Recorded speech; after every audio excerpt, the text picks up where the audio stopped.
Morjesta Puke. Moro, moro. Sä ja tiesikin, että me tehdään ensi kaudella teille paidat, mutta jos sopii, niin mä vähän esittelen yksityiskohtaisemmin, että millainen tuote oikeasti on tulossa. Joo, sopii hyvin.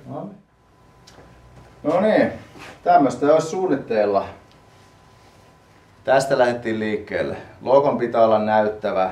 Täysbrodeeraukset, brodeerattu suoraan paitaan, ei lähde pesussa, on siinä ja pysyy. Se on komeen näköinen. Sitten me lisättiin paitoihin tappeluremmi. Ei ehkä äijän jokapäiväistä juttua, mutta kyllähän sullekin tää tarpeelliseksi tulee, jos omia tarvii puolustaa. Se on just näin.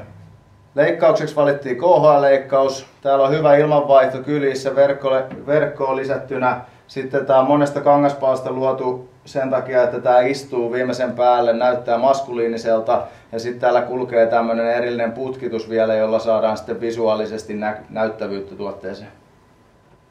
Kaulukseksi valittiin Diamond-kaulus. Tää on hyvän näköinen kaulus ja siinä on hyvä pinta-ala mainostajille myös tämän sisäkolmion ansiosta. Ja sitten totta kai